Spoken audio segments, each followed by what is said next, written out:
ಇವತ್ತು ನೋಡಿದ್ರೆ ಬಜೆಟ್ ನಲ್ಲಿ ಇವತ್ತು ಬಿಜೆಪಿ ಸರ್ಕಾರ ಇದ್ದಾಗ ದಲಿತರು ಮತ್ತು ಪರಿಶಿಷ್ಟ ಜಾತಿ ಪರಿಶಿಷ್ಟ ಪಂಗಡಗಳನ್ನ ಅವರಿಗೆ ಯೋಜನೆಗಳು ಕೊಡಬೇಕು ಅಂತ ಹೇಳಿ 15,000 ಕೋಟಿ 20,000 ಕೋಟಿ ಕೊಟ್ಟಿತ್ತು ಬಿಜೆಪಿ ಸರ್ಕಾರ ಇದ್ದಾಗ.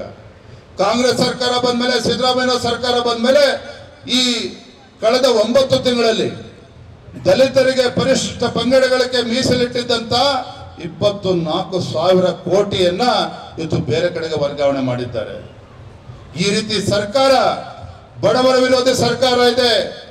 ರಾಜ್ಯದಲ್ಲಿರ್ತಕ್ಕಂಥ ಸರ್ಕಾರ ಇವತ್ತು ದಲಿತ ವಿರೋಧಿ ಸರ್ಕಾರ ಇದೆ. ರಾಜ್ಯದಲ್ಲಿರ್ತಕ್ಕಂಥ ಕಾಂಗ್ರೆಸ್ ಸರ್ಕಾರ ಇವತ್ತು ರೈತ ವಿರೋಧಿ ಸರ್ಕಾರ ಇದೆ. ಇಂಥ ಸರ್ಕಾರಕ್ಕೆ ತಕ್ಕ ಉತ್ತರ ನೀಡಬೇಕಲ್ಲ. ಆಗ ನಾವು ಲೋಕಸಭಾ ಚುನಾವಣೆ ಸಂದರ್ಭದಲ್ಲಿ ಅಧಿಕಾರದ ಅಮಲಿನಲ್ಲಿ ತೇಲ್ತಾ ಇರ್ತಕ್ಕಂಥ ಕಾಂಗ್ರೆಸ್ ಸರ್ಕಾರಕ್ಕೆ ತಕ್ಕ ಉತ್ತರವನ್ನ ಕೊಡಬೇಕಲ್ಲ ನಾವು. ಹಾಗಾದ್ರೆ ಏನ್ ಹೇಳ್ತಾ ಇದ್ರು, 18-20 ಸ್ಥಾನಗಳನ್ನ ಗೆಲ್ತೀವಿ ಅಂತೇಳಿ ಮುಖ್ಯಮಂತ್ರಿಗಳು ಮೊನ್ನೆ ದಿನ ಹೇಳಿದ್ದಾರೆ. ಕರ್ನಾಟಕ ರಾಜ್ಯದಲ್ಲಿ ಲೋಕಸಭಾ ಚುನಾವಣೆಯಲ್ಲಿ 18-20 ಸ್ಥಾನಗಳನ್ನ ಗೆಲ್ತೇವೆ ಅಂತೇಳಿ ರಾಜ್ಯದ ಮುಖ್ಯಮಂತ್ರಿಗಳು ಹೇಳಿದ್ದಾರೆ. ನಾನು ಮೊನ್ನೆ ದಿನ ಹೇಳಿದ್ದೇನೆ, 18-20 ಸ್ಥಾನ ಏನು ಮುಖ್ಯಮಂತ್ರಿಗಳು ಹೇಳ್ತಾ ಇದ್ದಾರೆ, ಇದು ಜಗತ್ತಿನ 8ನೇ ಅದ್ಭುತ ಅಂತೇಳಿ ನಾನು ಹೇಳಿದ್ದೇನೆ. ಜಗತ್ತಿನ 8ನೇ ಅದ್ಭುತ.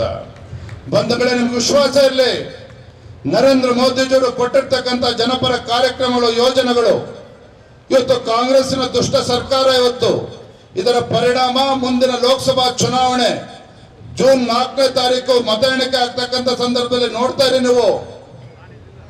ಕರ್ನಾಟಕ ರಾಜ್ಯದಲ್ಲಿ 28ಕ್ಕೆ 28 ಕ್ಷೇತ್ರಗಳನ್ನ ಭಾರತೀಯ ಜನತಾ ಪಾರ್ಟಿ ಮತ್ತು ಜೆಡಿಎಸ್ ಪಕ್ಷ 28ಕ್ಕೆ 28 ಕ್ಷೇತ್ರಗಳನ್ನ ಗೆಲ್ಲೋದ್ರ ಮೂಲಕ ರಾಜ್ಯದ ರಾಜಕೀಯ ಇತಿಹಾಸದಲ್ಲಿ ಸುವರ್ಣಾಕ್ಷರದಲ್ಲಿ ಬರೆದಿರ್ತಕ್ಕಂಥ ಒಂದು ಫಲಿತಾಂಶ ನಾವು ನೋಡೋರಿದ್ದೇವೆ. ಮಾಜಿ ಪ್ರಧಾನಮಂತ್ರಿಗಳಾಗಿರ್ತಕ್ಕಂಥ